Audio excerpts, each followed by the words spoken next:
make the world think I live anywhere. If there's a game or a beta that's only available in another region, guess what? It's mine! Or even more commonly, if I want to get more shows and movies out of the streaming services that I pay for, INP, aka no problem! I can use ExpressVPN to switch my location to whatever country I want. Now I'm watching Rick and Morty on YouTube.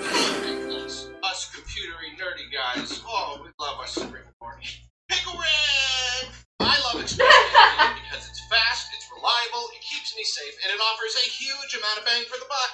So head to expressvpn.com/Arlo or hit the link in the description to find out how to get 3 months for free.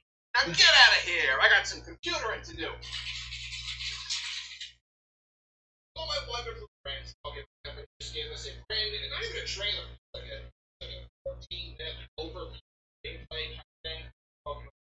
Violet. And judging by all the comments, a lot of people saying there's nothing doing this that we didn't already know. I didn't already know a lot of this, so I guess if it's not been made, just much like the main trailer. So I don't know. This is most of it's new to me, so I still want to talk about it. And there's one very mind-blowing, just like series changing / defining. We're gonna save that for the end. Save that for the end. So yeah, I'm just gonna go down the list here. I did enjoy this whole thing. There's a lot of really good stuff that came out. However, since we finally are getting to see actual gameplays, the actual game, what you're doing, no longer than a couple seconds or whatever, it is more obvious now that there are a lot of elements in this game that are kind of disappointing compared to Legend. And I know, again, we all know, they were in development at the same time. They couldn't make everything they had in Arceus experimental, and maybe we'll see stuff in later games down the line, but here specifically, it was more obvious. Just kind of seeing things and being a little bit sad that not quite. Whatever, yeah, let's see. We'll stop the Pokemon thing. We still don't know exactly how Pokemon are. But the fact that some of them are just standing there, not moving, not looking, and walking in the battle, and it's oh, you better sneak up on them. It shows that you're talking about,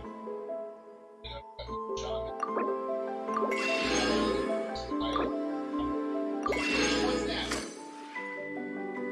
Like an Arceus, oh my gosh, okay, sneak up, try to get it. A little bit. Still better than random encounters. I still prefer this. I prefer to choose when I engage with it. But yeah, a little bit weird. Finally. People really hate random encounters. See battle. See actual combat. Here, not highly tightly edited combat. Regular combat. See it here. Understandable. As I've said, one of the main things for just combat is the cadence of battle. That was the one determining thing of whether or not I was going to really enjoy this game as much as I wanted to. Fix that slow Game Boy combat.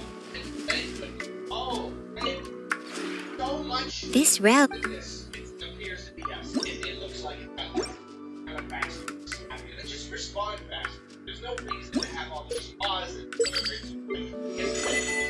goes into the next thing right away. Yes, that makes me very, very happy. And once again, I am thinking about Arceus, how they're kind of around. That's the thing about battle. It does look stiff.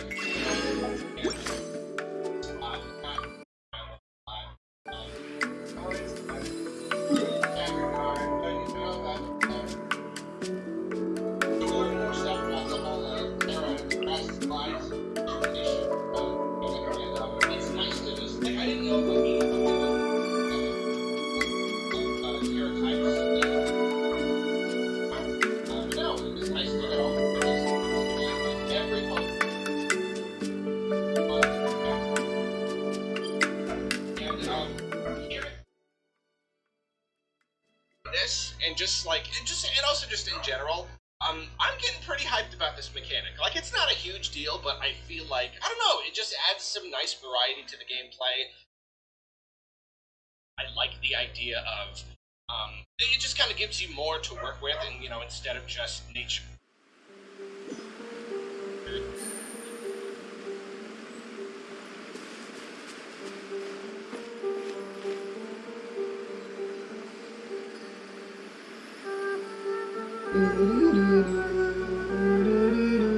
I like this song.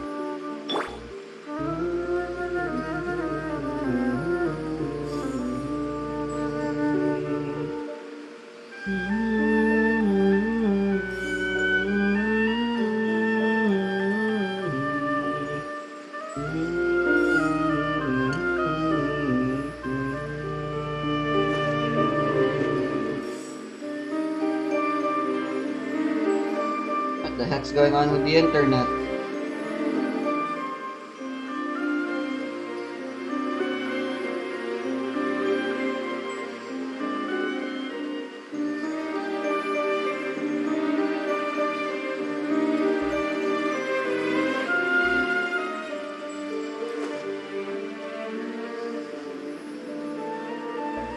More to work with, and, you know, instead of just features and stuff, now it's like, oh, like, what Terra type do you want it to be? You know, the idea of, like, having one specific Pokemon and being like, oh, I want to search for it, but I want it to be Dragon Terra type, or I don't know. It's just more options. It just seems pretty cool. It feels like it could keep the game pretty fresh and interesting, just more unexpected, you know, just more unexpected encounters where it's like, oh my gosh, but now he's this Terra type, now I gotta deal with that, and this seems fun. So here's the thing, I kept hearing about this one. Here comes the catch. It's the first time I've seen it in action, and Right. gameplay, love it. So cool. You just send them out, run ahead, Pokemon, and just like get up their small Pokemon, and just beats them, and you're done. But like you still get stuff from it, you still get XP and items, and like we have needed a way to just beat small Pokemon quickly, forever, just forever. So it's really, really cool. It is just it's Arceus was just so smooth, you know, like just so swift. You're running around. The way you throw the ball, it's just like epic and cool. And this is very stiff, very just like kind of just like waddling around and doing a little and it kind of sends them out. It's disappointing. And I would say a few different points in the video. Now we get to see it in action. There are a few parts where it's like, yeah, this does look really. I'm trying Ningguang in Noel again, actually. Animations aren't super good, and I get it's a big open world and I detail every single little thing, but like it's I've been for the most part thinking the game looks pretty darn good. Not as good as it could be, but pretty good. Yeah, some rougher edges in this thing here. And the Let's Go thing, not as exciting as it could be, not as empowering feeling, but mechanically, it's a very cool thing, so I'm very, very happy about that. Like, incredibly happy. Especially in a big open world. I don't want to be getting sucked into the battles again and again. You know, the same complaints I've made a million times. The idea of just running and just casually just sending them off. And they find items and stuff like that, too. Awesome. So what else? They showed off, you know, you got a map, you place map markers. Not anything weird for an open world game, but it's, I don't know. Any of these little things that you would expect from an open world game, I like to see them. I like to see it just like occurring. Like, there you go. You know, I'd like we're going to be playing an open world Pokemon game where you can open the map and put a marker and be like, I'm going to go adventure over there, and that's a really cool thing. They showed off Team Star bases. Sometimes you just find like a base, and that's a good open Understood. world thing, you know? Conquering enemy bases, that's one of the main things. I'm a little As you wish. I mean, I like that. I like that there's something to do. I love that kind of busy work, just going through the world, trying to get all the bases or whatever. The actual action of it is a little bit, I think, because of the kind of awkward animations, like Is Noel's burst considered burst damage when she normal attacks? Or is it normal attack damage? Normally that would mean, like, okay, you gotta fight 7 of them, and they all have 6 Growlithes, and it's really boring. So, like, you can still have that idea of, like, all of the grunts with their little Pokemon, you know, ganging up on you. You still get that. So, like, narratively, you achieve that, and yet The you don't have to, campaign like, sit through begins. all the boring fights one at a time. You know, it shows them just, like, sending out the Pokemon and taking them out. Like, that's cool. I think that's pretty cool. And then, yeah, it's a little bit anticlimactic. It should be like a big, like, oh my gosh, you're just like raiding this base and it's amazing, but it's just kind of stiff still. And whatever. Mechanically, it's cool. And then it all culminates into a fight with the boss, like the leader of this sect of the group or whatever. So it's cool. It's I just guess kinda no like also good enough like healer a for mini this gym, team. basically, is like these camps. That's neat. So, crafting TMs. That's cool. That is cool. I love crafting. Crafting TMs? I mean, I know they've been playing around with the whole TMs idea for a while now, but like now you get to collect stuff to make your own TMs, so it's just kind of like, I don't know if you need recipes for them or if it really is just like you craft whatever you have What's the happening? stuff for. But whatever the case, that's cool. I like putting the power of attaining it in the player's hands, So far, it does seem like regular crafting is not a part of the game, which is, if that's true, it is baffling. Because it's so perfect in Arceus, and it's so perfect for an open world formula. It's open world, you're collecting stuff, you're making your own balls and potions and all that stuff. So I'm really hoping that that is one of those things that just kind of like, yeah, I got into Arceus, but I couldn't get into this, and maybe in the next one. So yeah, that's really, really disappointing. Crafting TMs, though, yeah, that is really cool. So we got some vague little bits, they go into the desert, and it shows just like helping out friends. It's just like, oh, this friend is calling you because they need help. I think that's cool. Anything you can do to add to the game to just give something to do, quests, side quests, anything. Oh, someone needs help.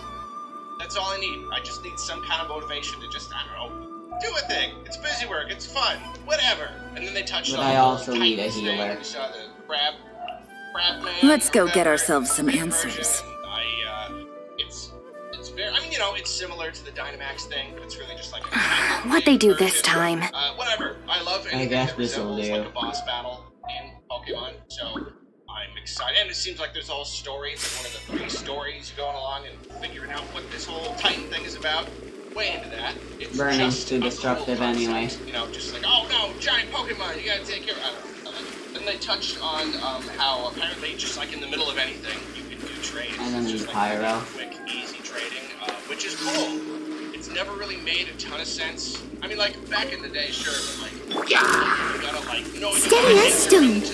the online thing and connect and save your system. You gotta Busted. Not let anything get interrupted while we're doing this trade. Like, it's a big deal. It's like a little bundle of games. It's nothing. Finally, like, Why? yeah, how about people can just Our bond is strong. I'll settle this. Not a big deal. That's nice. It's Guys nothing. with most of these trailers, so- Your life is mine. Don't waste my time. Things are about to get dicey. Gotcha. It's a good night shoot.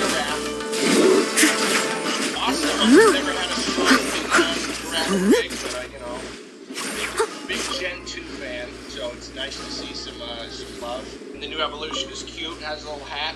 Awesome. So then they talked about gyms. Yeah, let's focus on. more traditional. Let's let Noel be the elements of healer. story.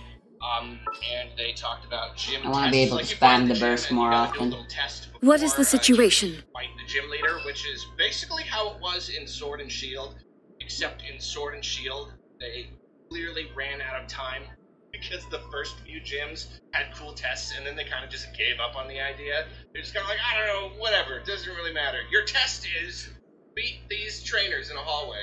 Okay. Anyway, sorry, I just take any opportunity I can to,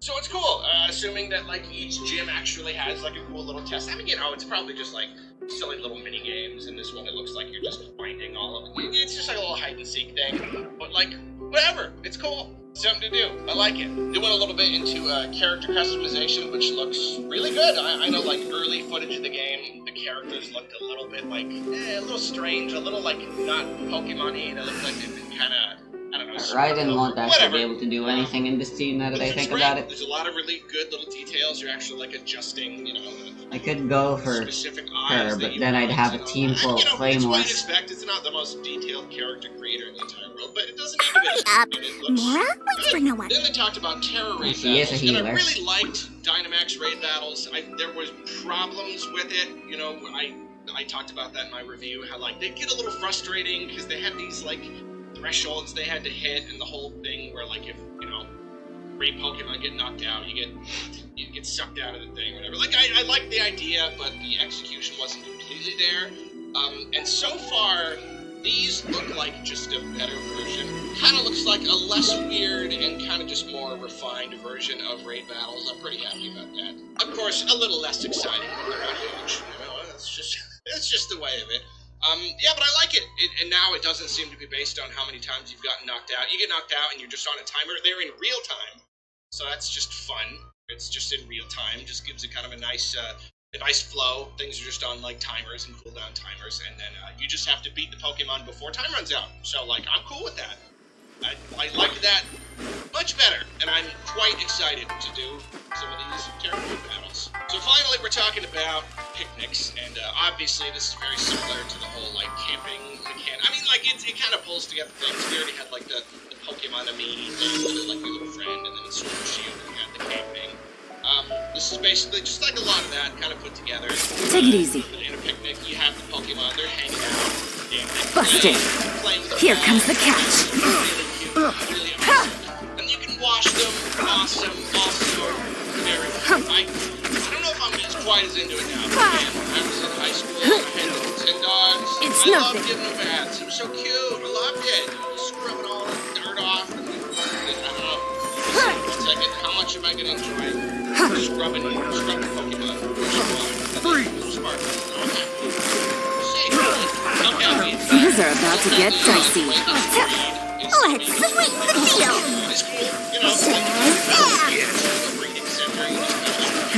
Give up. Your life is mine. Don't waste my time. Let's go. Just do it right in the picture area. Wow, I have 100% burst up time with this team. Finally, it is time to discuss the greatest innovation to hit the Pokemon series since way back in 1990 whatever. Sandwiches! You can make sandwiches! Well, I mean, like, it's always like, oh, I'm gonna feed my Pokemon puffins. I'm gonna make some puffin souffle or whatever. Oh, how about some curry? You know, it's very... I mean, I like curry and all stuff is cool, but just like, can I just get a sandwich or something? Like, that's what I feel about this. It's like, how about we just let him make a sandwich? Who doesn't like a sandwich? And now you even get to like just like a straight up deli sandwich. This isn't even like a weird like Japanese spin on sandwiches that I didn't know about. Like it's just sandwiches. Put your bread, put your mustard, pull over some lettuce, some ham. You know, this is amazing. This is amazing. And seriously though, it looks like we definitely need more info on this, but it looks like it levels up little like passive abilities. Like you can see there, it's like just like it makes it easier to catch certain types of Pokemon or encounter rates or whatever.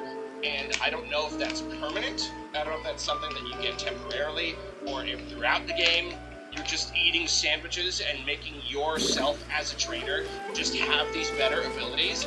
I certainly hope it's the latter, because like even if it was Poppins or Curry or whatever, I'd be like, yeah, that's an amazing mechanic. I love it. I love making myself permanently stronger. But it's sandwiches? This has the potential to be the greatest Pokemon game ever. Sandwiches. I love it. I love it. I'm not as big on sandwiches as like a burger.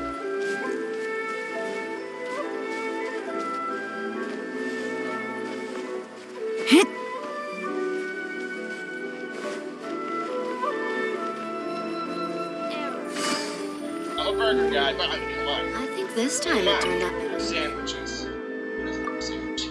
So there you go. That's that. Let me know what you think about all of these cool things. Are you excited for the Pokemon Scarlet and Violet games? You know what? I'm gonna give you one more update. This is the last update I'll ever give you.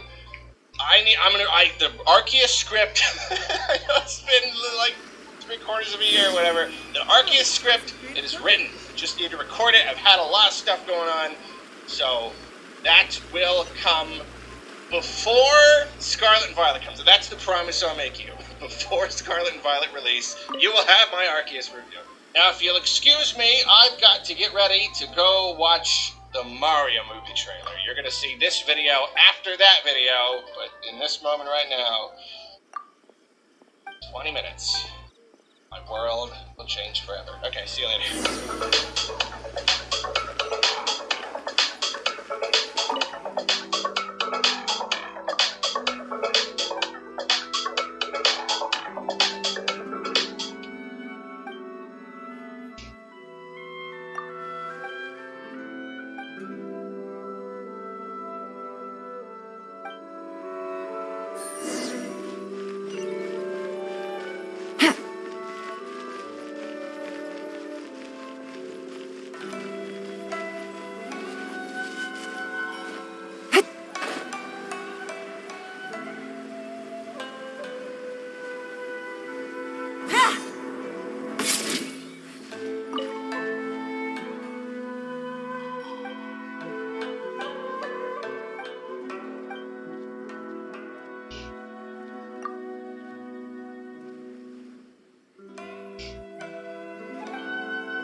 Everything is going smoothly, just as I planned.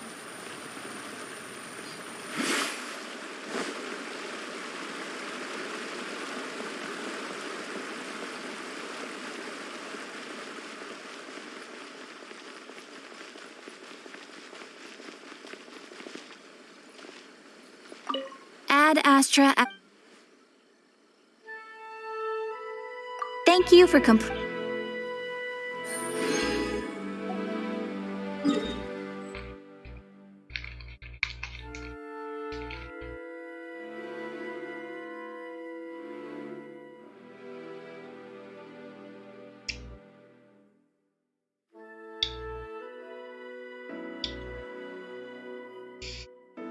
Let's finish this event.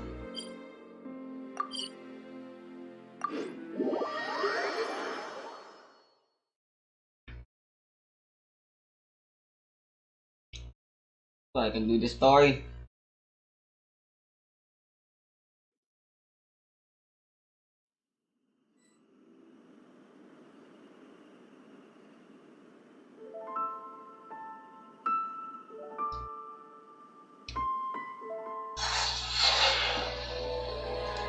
As you know, for more than 20 years, the platform fighter genre has been dominated by a single game. Super Smash Bros. The Nintendo IP, the love and care that has gone into each iteration of the franchise, and the fact that Smash literally pioneered the genre has made it difficult for any other platform fighters to compete with the perennial giant. Despite countless games made by AAA and indie developers alike, Smash has explored so many mechanics and character archetypes that it's truly difficult for anyone to break new ground. Many have tried, but most just end up feeling like a Super Smash Bros. Clone. However, Multiverses is the exception to the rule.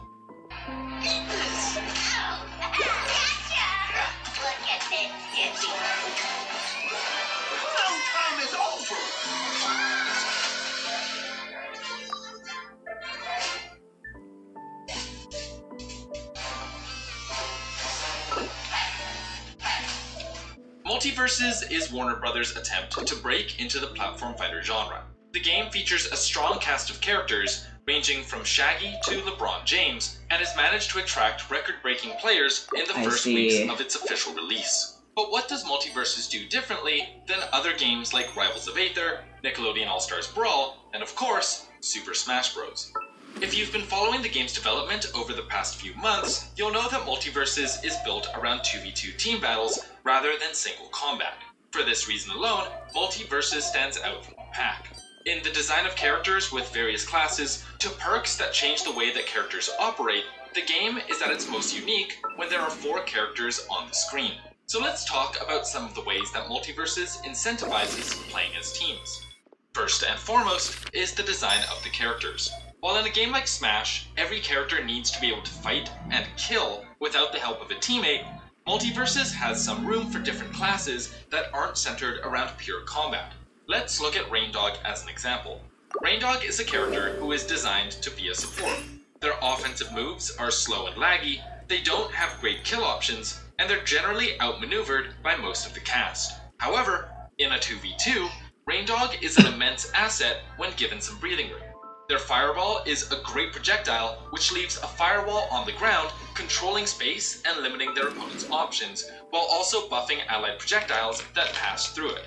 Raindog's Power Crystal shoots lightning bolts which make it unsafe for opponents to approach and buff allies that stand underneath it. And Raindog's signature move, Tether, allows them to easily save teammates who are falling off the stage or trapped in a combo. In short, Raindog's kit is designed specifically for hanging back and operating as a support, something rarely seen in other platform fighters. Other than the support class, there are tank characters like Superman, who has a number of moves with super armor, and assassin characters like Arya, who are fast but take more damage. The various classes, with their unique properties, ties in with the perk system employed by Multiverses. The game has tons of perks to choose from, which allow you to adjust how your character and team functions. It can be an extra jump, bonus damage, faster projectiles, or additional effects for your attacks. Each player can pick 3 general perks, which have the ability to stack with the teammates, as well as 1 signature perk, unique to their character. The added variability allows for players to experiment and explore underutilized team compositions, and lets people tailor their characters to their own playstyles. Finally, let's take a look at some of the unique character designs that have been put into Multiverses. Tom and Jerry are an example of a character who is utterly unique in the world of platform fighters.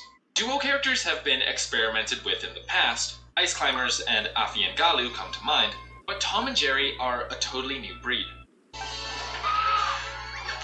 The character is focused around projectile play. The Looney duo toss tennis balls, shoot champagne corks, and even lob dynamite at one another. Other than Team J, there's also characters like Harley Quinn, who has the ability to set up balloon traps, Steven Universe, who can spawn shields and platforms, and Bugs Bunny, who can instant transmission via rabbit hole and drop a safe, which can be used as a projectile. All in all, characters in Multiverses break the traditional rules set by other platform fighters. Just look at Iron Giant, who breaks traditional size limitations and plays more like Giga Bowser from Project M than any official character in any game I've ever played. Despite being so big and unwieldy, natural combo food for pretty much the entire cast, Iron Giant is somehow balanced. And while you're going to spend a good chunk of the game getting tossed around, living to 200%, entering rage mode, or getting 1 grab is enough to compensate for his size and slowness. So how does Multiverses compare with other games on the market right now? The only other game with an IP as recognizable as the Warner Bros. Catalog is Nickelodeon All-Stars Brawl, which released earlier this year. Releasing with characters like SpongeBob, CatDog, and Nigel Thornberry, and featuring beloved mechanics like wave dashing, it's a wonder that NASB isn't still up there competing for Smash's share of the platform fighter pie. But only a month or 2 after its initial release, the game was considered more or less dead. Not for its lack of depth, online play, or competitive potential, it just seemed like the game was missing something. The first major criticism was the lack of voice lines. This led to combat that felt strangely empty.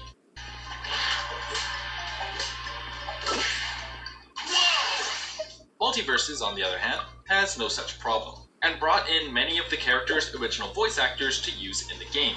Get ready to, get punched. Joe DiMaggio, Maisie Williams, and even Estelle are featured among the game's voice actors, lending itself to a layer of immersiveness that was sorely lacking from NASB. They even brought back Matthew Lillard, the actor who played Shaggy in the live-action Scooby-Doo movie. On top of this, rather than building Shaggy's character around the canon of the Scooby-Doo franchise, they built it around the internet memes that arose a few years ago, with voice lines referencing his power levels. You are gonna have to use 2% of my powers this time. And a moveset that wouldn't make much sense if all you watched was the old Hanna-Barbera Scooby-Doo. For this reason, player-first games seem to have an excellent grasp on what kind of game they're making. One that doesn't take itself too seriously, but that is still fun and competitive. Many of the characters, Bugs Bunny being my personal favorite, crack cheesy jokes about other characters and liven up the gameplay in ways that other games didn't. Ouch! Anyone get the number on that tornado? But the big ticket item for Multiverse's success is the fact that it's free to play. NASB cost $50 on release, and unless you're a hardcore fan of the genre or IP, that just felt like too much money to spend on a Smash clone. But free to play? Now you're talking. All of my friends, whose main games range from Lost Ark to Valorant to Hearthstone, downloaded Multiverses to give it a try. And being able to play on a team together is a dynamic I'd never really experienced in a platform fighter, where usually you can't play with a friend, only against them. For this reason, Multiverses feels incredibly accessible even for newcomers to the genre, and the customization goes beyond just gameplay. Multiverses did a fantastic job of incorporating quality of life additions to the game that incentivize players to keep playing. Rather than sticking to emotes and taunts, Multiverses added stickers so you have more options to interact with your teammates and get in your opponent's head. They also included a battle pass system that allows you to earn things like skins and profile icons and is available to all players. You can get even better rewards by spending a couple of dollars and upgrading to the premium battle pass. On top of this, the dev team has a lot of plans for the near future, including more characters, more stages, and more features than ever before. As of today, Stripe from The Gremlins and Black Adam from, Black Adam will be joining the cast very soon. It's no wonder then that Multiverses broke records upon release for concurrent players in a fighting game.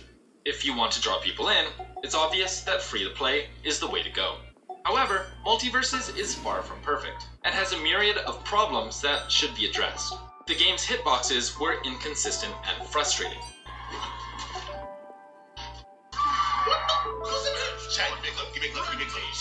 Someone clip that in the last 30 seconds.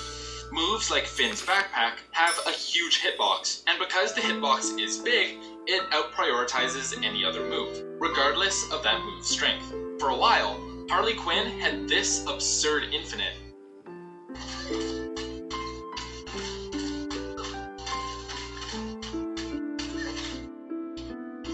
Iron Giant had the ability to kill off of one grab, and Morty, on release, had this. Oh my god! Bruh. But thankfully, player-first games has been very communicative of such issues, and so far, they've been quick to act, patching out broken infinites and doing their best to keep the game balanced. Still, it's a far cry from the polish of games like Smash Ultimate. Other than mechanics, however, a problem that needs to be addressed is the game's servers. Choppy gameplay and lag spikes lead to moves missing and your character just falling off the stage and dying for no reason. And before you start throwing salt shakers in the comments, this is something that pretty much everyone is talking about, so put those pitchforks away. Yes, the rollback netcode is amazing, but the servers, and players connecting to those servers via Wi-Fi rather than Ethernet, make it difficult to establish a stable connection. Still, when the game is playable, it's incredibly fun, so it's no surprise that the game has a thriving offline LAN scene. If we know one thing about Warner Bros., it's that they're very willing to support their fighting games. Mortal Kombat and Injustice have had record-breaking prize pools at tournaments like EVO, attracting tons of competitors and viewers alike. When it comes to supporting prize pools in this way, very few fighting game developers actually have the means or willingness to drop cold hard cash. But Warner Bros. Actually did it. They put up $100,000 for Multiverses doubles at EVO this year. And even though there was some controversy like players not being allowed to play friendlies, the tournament was a great success, peaking at more than 60,000 concurrent viewers. Of the 256 teams that entered, among which included the likes of MKLeo, Sonic Fox, Honeybee, and Chris G, first place was taken by Void and Nakat, whose Wonder Woman Tom and Jerry combo looked all but unstoppable. in every way. I'll perfect it, and that's gonna be it. Floyd and the Cat are your Evo 2022 Multiverses champions. However, despite the focus on 2v2 competition, it seems like the community might not be quite ready for a teams-based game yet. It seems like the community is still holding on to the 1v1 roots, with some tournaments having way more singles entrants than doubles by a long shot. But the game is still young, and hopefully as the meta develops, we'll start seeing entrants in both 1v1 and 2v2. As long as tournaments are being hosted, like Hungrybox's multi-box event, He's off the stage. 1, 2, boy! Do I see a game, boy? and Twitch Rivals, which just started up a $75,000 circuit, it'll be difficult to call this game dead. As long as money is flowing, Multiverses will be able to retain a competitive following. All in all, Multiverses is a very fun game. Warner Brothers has a library stock full of some of the greatest stories in Western media. Apart from Warner Brothers' own intellectual properties, they also have access to Adult Swim, Cartoon Network, DC Comics, Hanna-Barbera, and even New Line Cinema. What? As Player First continues to refine the gameplay and add new characters, and as long as Warner Bros. Makes a concerted effort to support the competitive scene, it's likely that Multiverses could stick around for a long time to come. This video is made possible thanks to our wonderful patrons. Massive thank you to everyone on this list, and shout out to Jason B, Brendan, QB, Foxy Moth, Pachana, Sierra, Shampoo, Spartacus, and Yashichi for being platinum supporters, as well as an extra special shout out to Steven and Marco for being diamond supporters. We hope you guys enjoyed this video. If you want to talk to us, check out our Discord. If you want to support our channel and get info on unreleased videos, check out our Patreon. If you want to help us out in a different way, leaving a like, subscribing, and hitting the bell to stay up to date is all.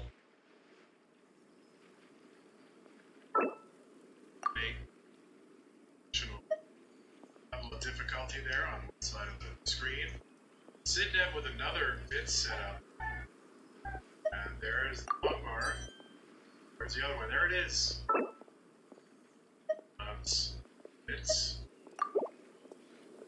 Tetris Sidneb 340 through 82 lines. 407 for Fractal.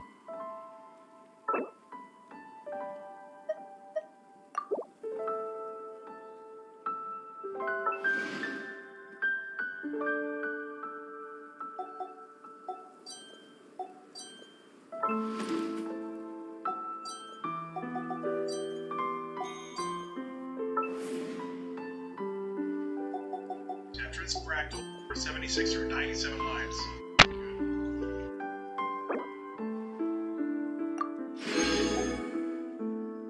So adjustments. Fractal. And Tetris Fractal, so 498 through 101.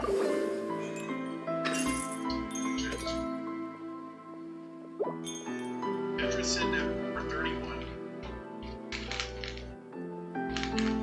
Killer says, hello, Vandy, I'm 3 hours away from home. How are you today? I'm doing well. Safe in your travels.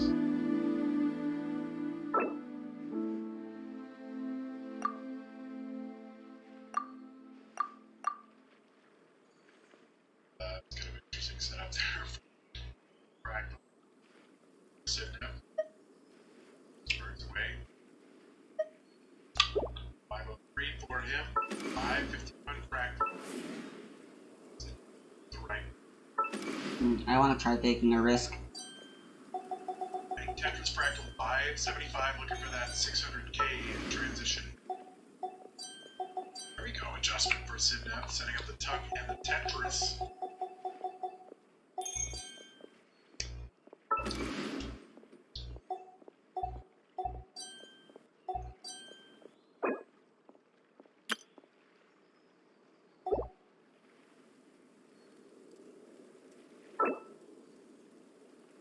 Tetris Fractal 624 here on 19. Sidneb getting up dangerously high. This close to the 19 transition. We'll see how he copes.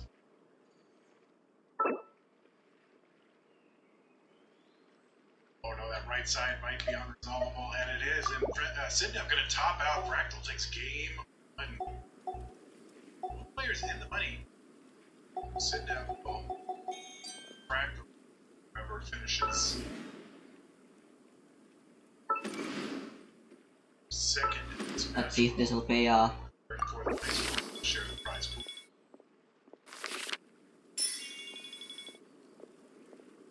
Drink a Nope. So fractal is good and can top out. Sometimes you want the satisfaction of just saying, okay, I could have done better, that's right. Got it ready for both players, it's game 2. Fractal is in there, Fractal up 1 game to none. Winner goes to the semi-finals, 3-1 Tetris.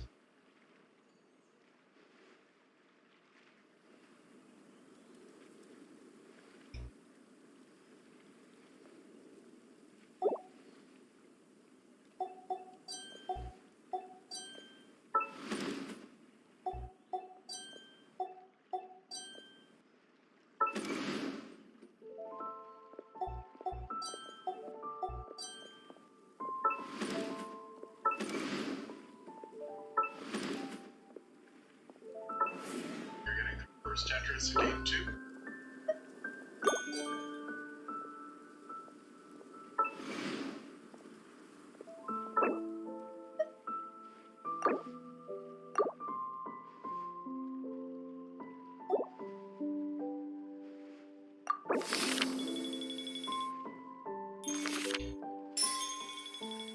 I made it back right away.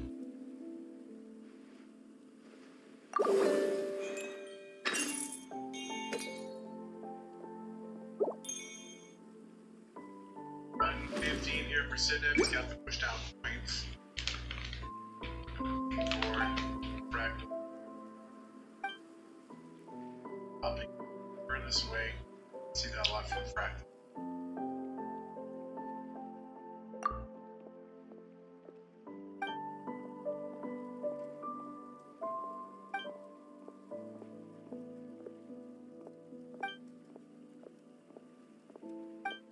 Tetris sitting at 160. That's why it's so bad if you have too much product and not enough demand. Like Too much supply and not enough demand. Basic economics. Fractal's gonna take that triple. And then the Tetris 114 through 40. Fractal gets another one. Sidney stashing squares high on the left. Bang Tetris to 11.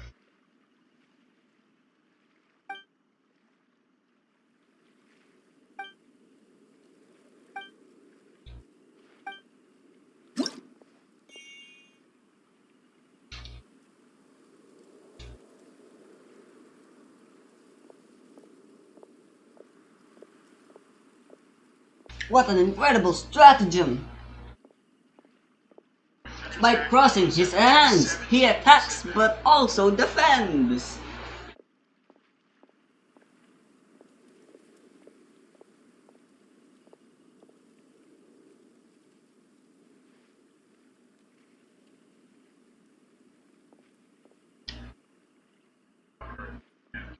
Tetris. Fractal 286 about halfway to transition. A 500's transition. CFO adjustment. There. So there's that a name adjustment, which is not every adjustment.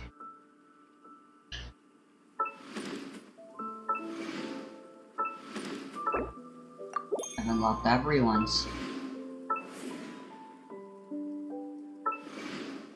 Tetris Fractal 267. Sidney Looking good. 16. There's what potential tabs here.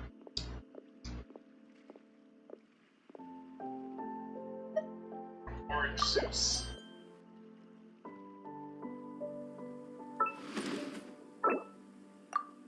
Sodium produced.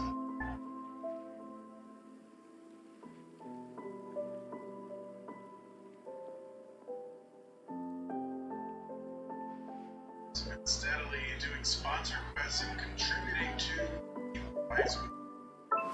Stands at $2,070.01. So much for those of you generously contributed to the prize pool. 100% to players.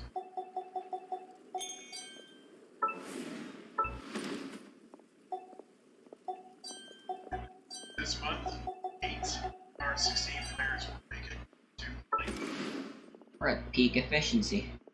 And I gotta be honest, I'm not 100% sure. Seems him doing the prize pool and have such generosity.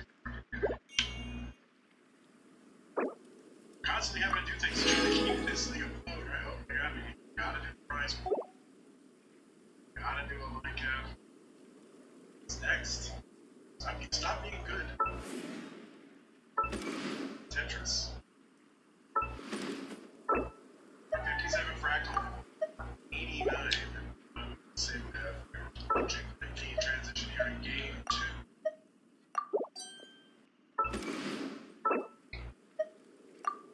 I was thinking orange Zults. I don't know if the kids go balls anymore.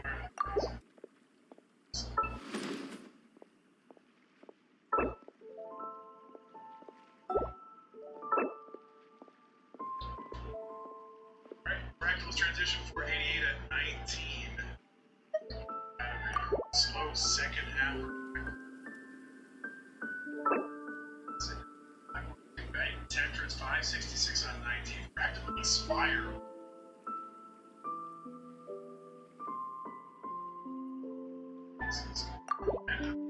Situation.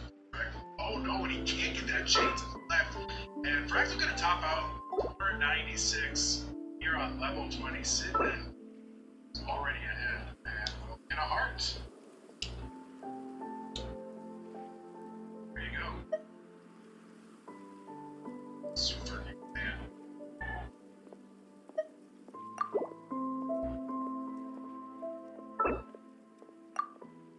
Mr. Malish at 19 is still the kill screen.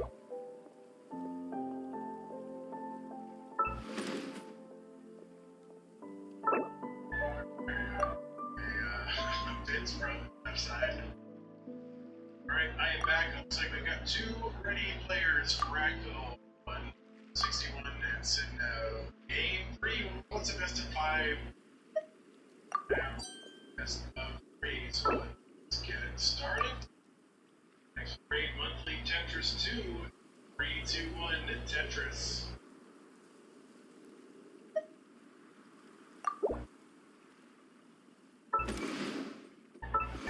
What's going on Tetris 2? Wait, people wants to know what seed they're playing.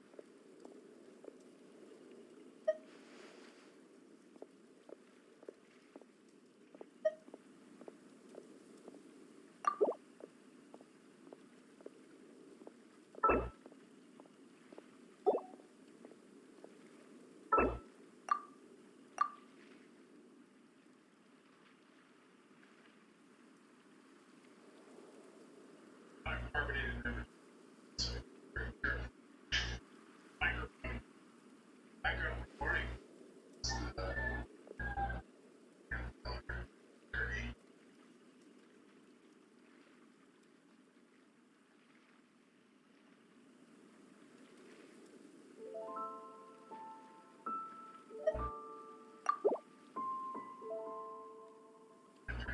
Here for Sidnev and Tetris for both.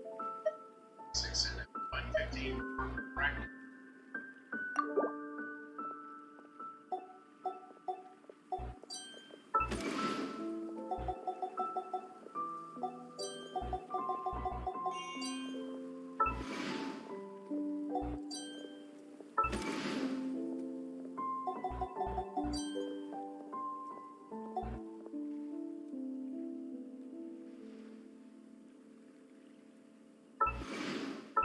Alright, so we're in the sequence of birds here for Fractal. This needs to look the last one. End up having a square over there. So additional birding 164. This will allow Sidnev to get a Tetris.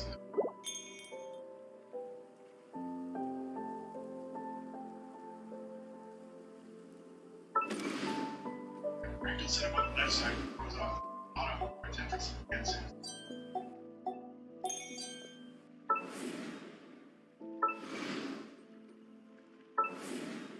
Send up to 17, so 13, neck and neck.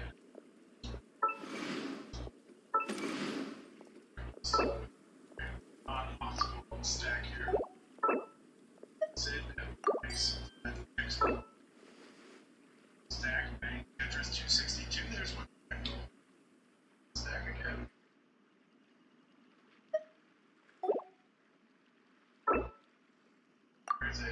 on thing or practice that you saw it.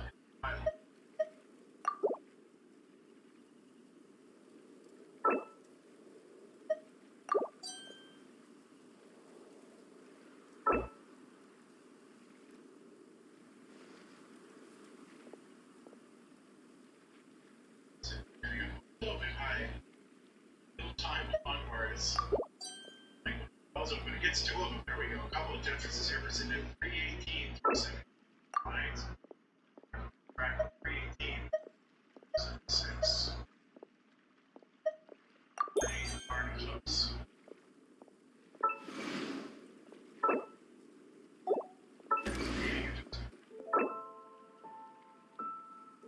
Tetris bracket 342.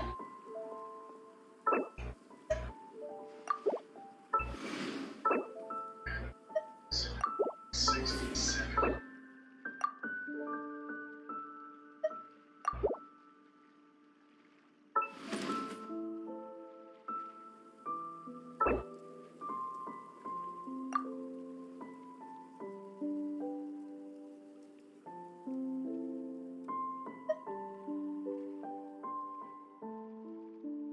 Tetris bracket. Oh, down 38% down.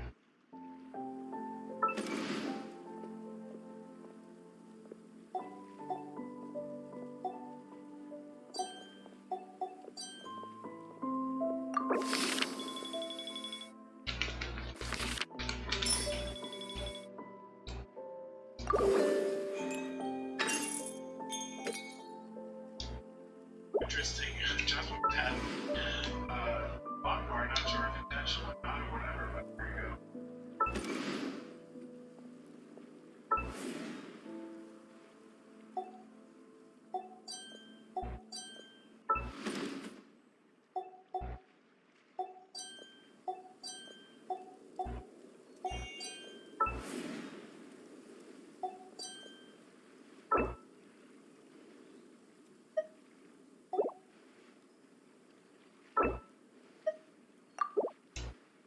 Tetris bracket 1521. There's another one. So we're at 600K transition. Send Tetris into 19 and 581.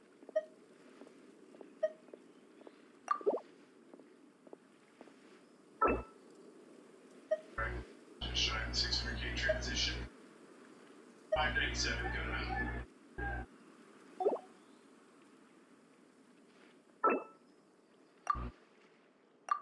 And Tetris set at 613.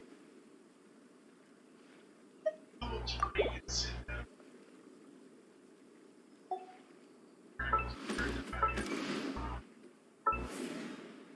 Taking just hovering along here. Perfect. Drop 3. Other one set down.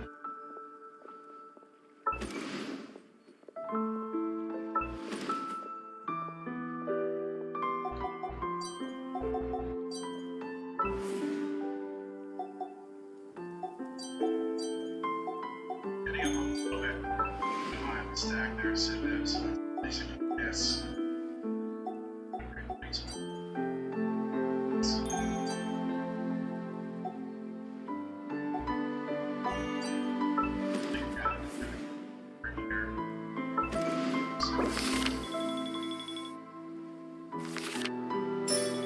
It's only 19 and 2. And whatever 19 is still Last cycle. 7 sitting there, still a my T-spin sitting there.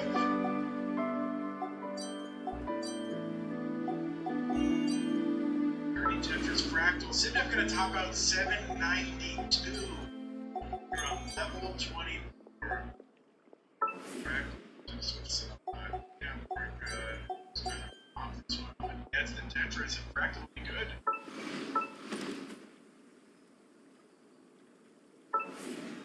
Gets the heart. Respect 19, I guess. 18, respect 19, respect all levels. We got 2 ready players in this game 4. Boom. 3, 2, 1, Tetris. And we got tour ties. 3, 2, 1, tour ties. Matthew 99A, thanks for the tier 1 resub. 3 months. Eula, Amber, you're here!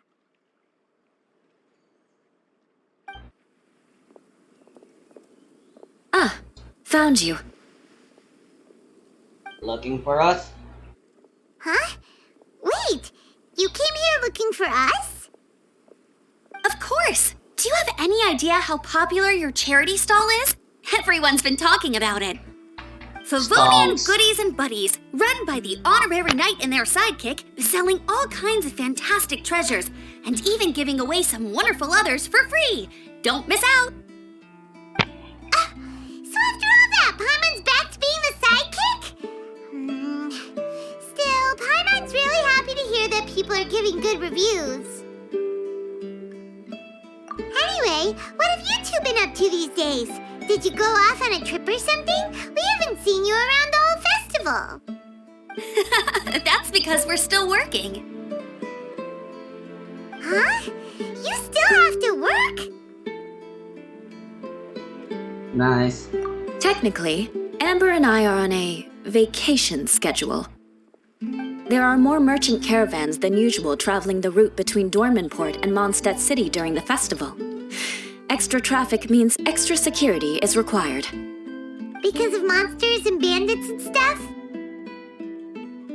Yes, the reconnaissance company is tasked with patrolling this route during the festive period, as well as traveling with the caravans to ensure essential goods are delivered without incident.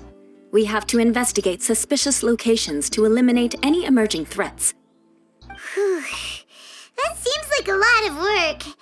Sounds like you'll be working non-stop around the clock right up until the end of the Weinleisefest. Of course not. We take shifts. While one team is on duty, another is resting, and a third team is on standby in case of emergencies. These 3 teams rotate periodically. Eula's such an experienced captain. She arranged everything this way so that the reconnaissance company can meet the intense demand during the festival, while still giving everyone a chance to take some time off. Gotta say, great organizing, Eula.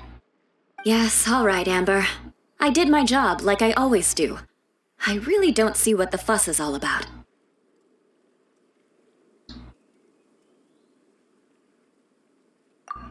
Got the That's glowing not the review, half of it. Outrider. When you've got the time, I should Any tell you the story of subliminal when Eula messages got you're made trying to captain. pass off? Now that's a good one.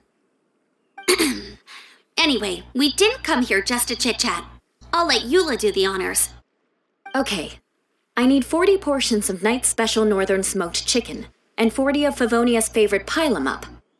That's such a huge order! What's the occasion? Wait, are the Knights of Favonius having an official feast? How come nobody told us about it? Nothing quite as glamorous as all that. Captain Eula wants some supplies to reward her team members with. Correct. Scouts use up an enormous amount of energy in a single day. Each meal, they eat enough to feed 4 to 5 normal people. Plus, a long-standing member has recently returned to our ranks after a long absence. I thought it would be fitting to celebrate the occasion. Of all the things I could have bought, I thought it would be best to have the money go to you. That way, I can support a charitable cause while I'm at it. Paimon agrees! You made the right decision, Eula. It's what we business owners call a win-win situation. More stonks for me. I'm more than willing to take advantage. Accept your generous contribution. Also, about this long-standing member you mentioned, is it the guy we met recently? Mika, the frontline land surveyor. He was a vital member of our team before the Grandmaster borrowed him for the expedition. Mika! Yeah, that's the one! Paimon never would have thought that shy little guy was such a strong knight. He's quite socially awkward. Mika's not afraid of you guys. That was his way of showing respect to you. Although, admittedly, it is kind of a roundabout way of doing it. He thinks all mighty people have unique personalities and prefers to understand what makes them tick and the way they think before properly interacting with them. He says it makes it easier to communicate that way. He was the same way toward me and Amber Yeah, at that's first. called socially As we awkward. gradually got to know each other, he started acting more naturally. Interesting. Sounds like Mika's the one with the unique personality. Another weirdo. Great. Mm-hmm. It'll just take a little time, that's all. You are a high-profile figure within the Knights of Favonius. As his commanding officer, I have a duty to make sure no misunderstandings arise between you. It's alright, Eula. We get it. You're just looking after him. Wait, Eula, did you just pay for my portion too? I was supposed to pay for mine separately. I'm not an official member of the reconnaissance company. If you want to get official about it, then fine. It's officially my treat. There, now stop worrying.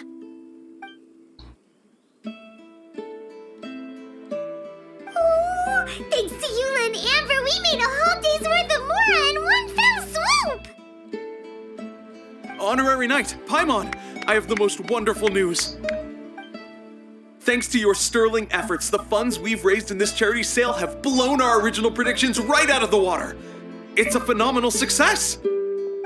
Paimon told you so! We're good at this stuff! Stonks. But you two deserve all the credit. It's your expert management that made this event what it was. I've handed over all the revenue to the person responsible for managing our charitable funds. And with that, the event finally comes to a close. As a gesture of our appreciation, we'd like to give you both a fee for all your hard work. You've more than earned it. Stonks. After this, I feel like I could even run a shop of my own in the future. Maybe we'll get the chance to work together one day. You'll work it on it after you've retired as an old man, maybe? If the chance ever comes up, let's do it again! General Goods.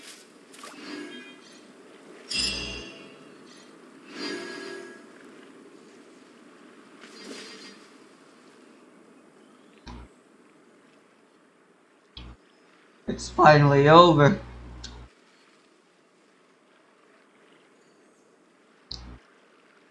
Ingredients for wine brewing need to be Ultra Festival characters are in the daily arena now, and that's terrible. Goods at affordable prices.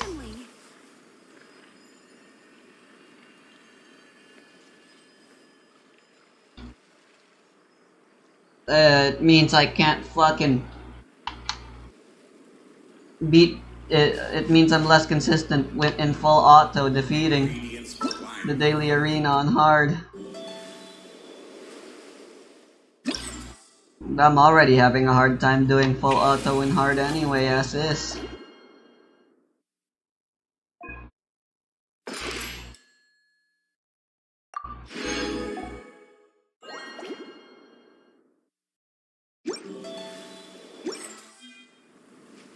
Navigating the world is a whole...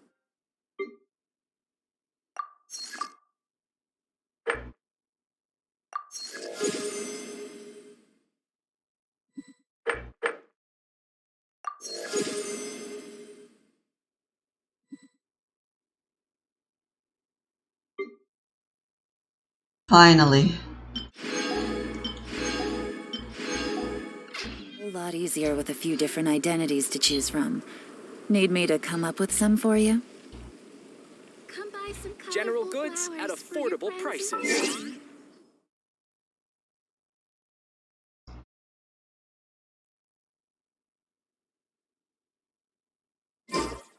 The event is over.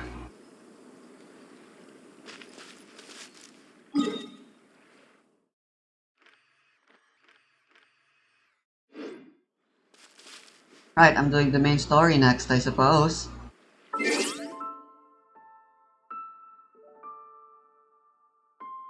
I gotta pee and drink water first. And that's the end of this video.